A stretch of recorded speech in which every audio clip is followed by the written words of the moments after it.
আসসালামু আলাইকুম, আমি ডক্টর লুৎফুন্নাহার রত্না, সাফ and women's dental college 2015-16 session. এবছর আমি হচ্ছে প্রথম ফেজেতে নভেম্বরের ফেজেতে প্রসিডোডন্টিক্সে চান্স পেয়েছি। দেন হচ্ছে জানুয়ারিতে হচ্ছে এফসিপিএস পার্ট 1 অর্থোডন্টিক্স। আমার এই সাকসেসের পিছনে আমি সবার প্রথমে আমি থ্যাংক ইউ দিতে চাই আমার আল্লাহকে, যে আমাকে সৃষ্টি করেছেন তিনি।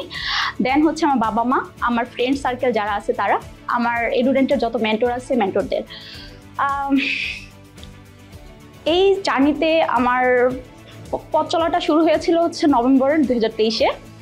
দেন হচ্ছে আমি জুলাই 2024-এ সিপিএস পার্ট 1-এ বসি, বাট আনফর্চুনেটলি আমার হয়নি তখন। দেন কিছুটা ডিপ্রেশনে চলে যাই।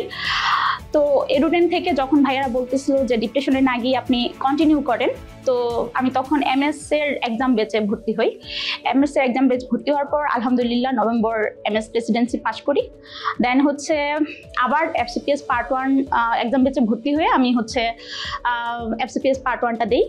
তো বলবো না যে আমার যেই পথ চলাটা এটা খুবই হার্ডেল ছিল বা খুবই ছিল, খুবই স্মুথ ছিল। এর মেইন কারণটাই হচ্ছে হার্ডওয়ার্কিং। প্রতিটা সাকসেসের পিছনে আমি মনে করি হার্ডওয়ার্ক, একজন পার্সনকে খুবই ভালো পরিমাণের হার্ডওয়ার্কিং হতে হয়।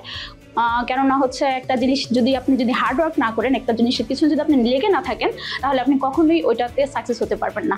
সর্বোপরি থ্যাংক ইউ এভরিওয়ান আমাকে সাপোর্ট করার জন্য এবং আমাকে এনকারেজ করার জন্য। আর হচ্ছে আমার ফ্রেন্ডরা যারা হচ্ছে আছে আর এডুডেন্টের ভাইয়াকে থ্যাংক ইউ।